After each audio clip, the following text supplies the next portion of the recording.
I'm a fan of a good series, and I feel like we need more YA contemporary romance series. I know that we have a ton of YA fantasy, YA sci-fi, but I really want more YA contemporary romance series. So here are the three that I have found in case you're in the same boat as me.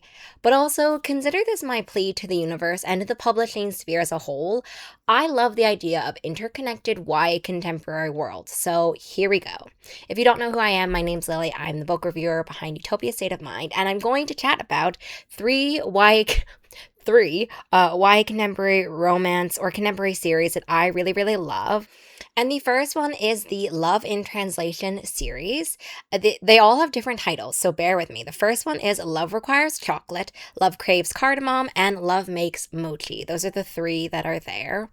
And what I love about them, it is like a combined, almost like a Sisterhood of the Traveling Pants style friendship group, where each of these books is one of the different friends. It also happens chronologically. You do not have to read them in order, but if you want to know more about one, a little bit of sneak like Easter eggs about how one character has sort of fared afterwards, then you should read them chronologically. So it's in the order that I mentioned. But basically, they also all happen on sort of study abroad, international places. They're not all kind of a strictly study abroad kind of vibe, but they're all abroad. The first one is in Paris, the second one is in Jaipur, and the third one is in Tokyo. And I just loved all of the different stories that are in them. One is like a fashion designer, one is doing a study abroad, and the third one is going to her parents' homeland and discovering more kind of secrets about that. But I just love a good this is actually the series that started this whole premise for the video, because I was thinking I really love this idea. I want more of these kinds of connected contemporary worlds. I see also this a ton in romance contemporary worlds where they're all spin-offs, they're all sort of sequels in a chronological sense, but not for a character. And I just want more of them. These are so cute. I love the idea of friends. I love the idea of kind of all exchanging letters and they're all connected. It's just such a cute series. They're all dealing with kind of different romantic challenges, also different challenges in general in terms of finding themselves. As a YA story, though, this whole kind of series I think the YA genre as a whole is more kind of a Bildungsroman kind of sense of trying to figure out who we are. It's a very turbulent time. Also, all three stories have are all, how do I say this? Are all grappling with distance as well. I think that's a unique challenge in this one, how romance and how love and relationships foster for these teens, but also in this sense where they also have distance as a factor as well.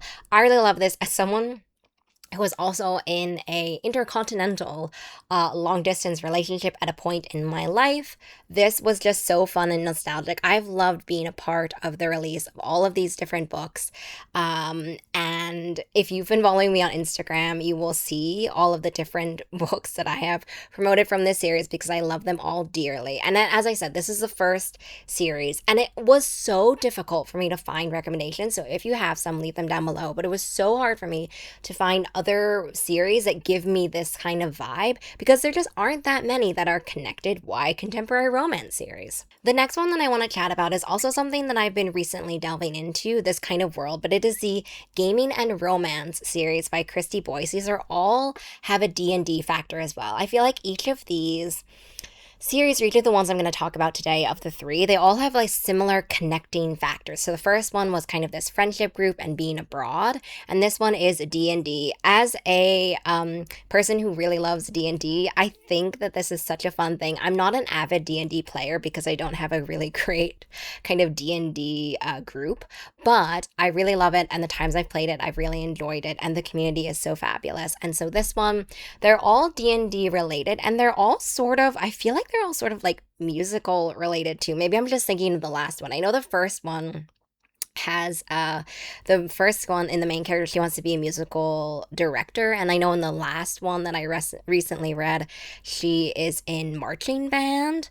I feel like in the second one maybe there's no music, so maybe the music thing I'm kind of just making up, but I love the idea in this series, oh, the titles of the books, of course, are Dungeons and Drama, Dating and Dragons, Roles and Rivalry. So they all have kind of an alliteration vibe. And I think what I really like about this series as well is that it looks at D&D and looks at the way in which role playing can really unlock something in a person and can really unlock an idea of going outside of our comfort zone, going outside of our inhibitions, kind of these books, and I feel like, as I said, a lot of teenage YA books look at the roles that we are forced to play, the roles that people cast us in.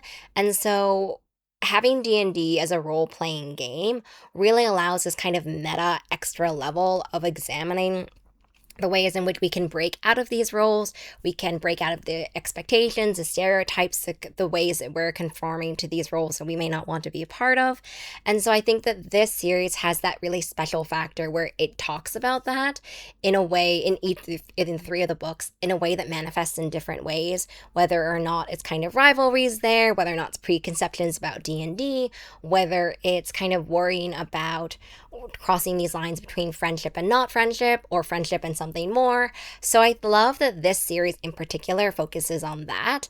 I feel like I read the second book, which convinced me to read the first book, and now I'm kind of all along for the ride, and I recently reviewed and read the third book. So I'm a fan of this one, definitely. And I knew when I first thought of the first Love and Translation series, I kind of really easily remembered the Gaming and Romance series because it is something that I've read, I think, last month, basically.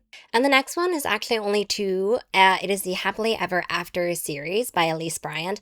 I've only read Happily Ever Afters. I haven't read One True Loves. She is a romance novel lover and aspiring writer, and then when she goes to this creative art school, she ends up getting writer's block. I really like this. I think it's really fun when writers write about writers and when writers write other characters who are aspiring writers. It actually is kind of a niche interest of mine to read books that are written by copy editors or proofreaders or editors or writers. I think it's really fun to watch someone take on their own craft in a kind of meta way, but also take on their own craft, and they know the hardships and stuff like that. For the proofreaders and copy editors and things and editors like that, not as many people, I guess, maybe fall directly into those shoes, but I love when an industry kind of looks at itself again. And so looking at kind of a teen writer as well, I think is really fun. One of the things I love to ask in my debut panels are when an author decided that they wanted to become an author. And I think that the varying experience is really fun to see.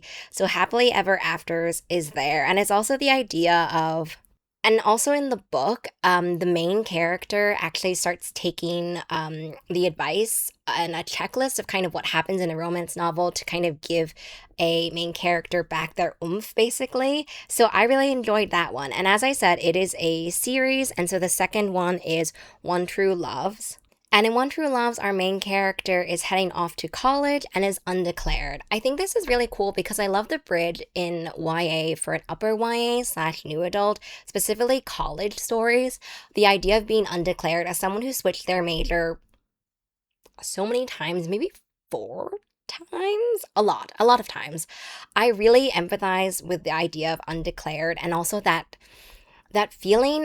There's just something about this time period where some people have it so figured out, and honestly, love that for them. Some people have it so figured out about what they want to do. And as someone who bounced between a lot of things and probably could have fallen into these very shoes of being undeclared, it's really kind of scary. There's so much pressure to have everything sorted out, and so much pressure is on this time period of our life to really set ourselves up for this foundation of a career, of a life, like of a whole capital L life, that I think that that's one of the things I love about this genre and this age group. As I said, I haven't read One True Love, so I'm not really sure the connection between them. I know that, for example, in the other one, there's kind of Easter eggs from other ones in the series, in the Gaming and Romance series, but I don't know for this one the connection because I haven't read it. Unfortunately, I'm actually so behind on it because it came out in 2022. But I wanted to mention this because, as I said, this was the only other kind of contemporary connected worlds that I could think of that were contemporary romances. There are tons of fantasy, tons of sci-fi, even tons of murder mystery thrillers as well. So I don't know. This is Certainly by no means an exhaustive list, and it's certainly by no means the end, hopefully. Hopefully down below you all will give me some recommendations. Obviously, we also have The Summer I Turned Pretty. I think that's the one that's really had a resurgence, come back basically, specifically with the Netflix series, and also there's a new graphic novel coming out which is an adaptation of that one. So I'm not going to mention that one just because it is so well hyped, well loved, but it's certainly one of the jumping points of what I was thinking about for this. And I also want to talk about books that have released relatively recently. I would say post 2000s. No, sorry, not post 2000, post 2020. Just because I'm really interested in seeing the evolution going forward. I could find ones that happened, post or not post, but pre 2020. But so yeah, I'm trying to focus more on books after that, if that makes any sense. And there must be more that exist, right? So please help me. But yeah, let me know down below what your recommendations are. I will also accept pre 2020 recommendations. But in general, I just want to go back to this idea of really diving into a world and not necessarily even diving into a fantastical, although I'm here for a speculative fiction. But I like the idea, especially as we're coming into the thick of summer, of diving into a contemporary series. And I don't have that many. So I wanted to make this video to hopefully elicit some help from you all, amazing readers. So I hope you have a really great rest of your reading day, week, month, and year. And I'll see you in the next one. Bye.